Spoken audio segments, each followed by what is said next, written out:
Bismillah, alhamdulillah, salatu wa rasulullah wa ala alihi wa sahbihi ajma'in, amma ba'd. Just a note about where one puts their hands in the prayer. I mean, it's not going to invalidate the prayer. And we've spoken about it before, that the Maliki, they put their arms on their side, as in they don't do qab, they do sadl. The Hanafi, they do right over left underneath the navel. The Hanabila do underneath the navel as well, with but they do this qabd type where they hold on to the wrist. So it's slightly different than the Hanafi, but they both agree on below the navel.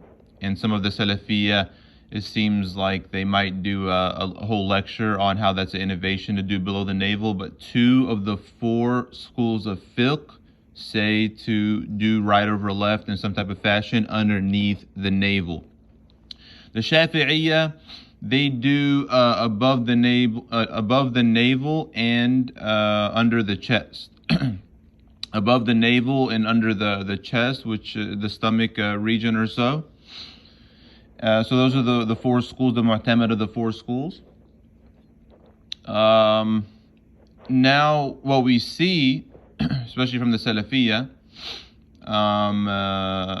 or a good amount of the Salafiyya maybe, especially the ones that follow Shaykh Al-Albani, rahimahullah, we still make dua for him and all of the Muslims that have passed away.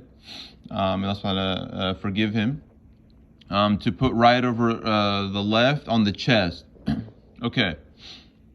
So this goes against the 4 schools mu'tamad for sure. And this is probably the least worrying or troublesome of the different things that they believe in. But it's something to be said when all of the Muslims are doing something, right? Especially when you have the 4 schools. And again, there's no 5th school, just 4 schools agree on something, and you feel that you know better, or something that they didn't know. I mean, this really goes to show when you're cut off from the tradition, right? And when you have a disconnected chain of transmission, contrary to the way of Ahlu Sunnah wal Jama'ah, the 4 schools of fiqh, the 3 schools of aqeedah, and the way of Tasawuf. So, and some of them even take it further, and they obviously do this strange thing where they kind of put it close to their, on their neck or something strange.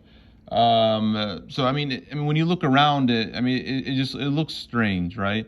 Is there a hadith? There is a hadith, right, that the 4 schools did not go by, and even Imam Ahmad, right? There's a nas from Imam Ahmad that he says it's makruh, right? And you probably find some different riwayat in the Hanbali school of Imam Ahmad of where to put the hands.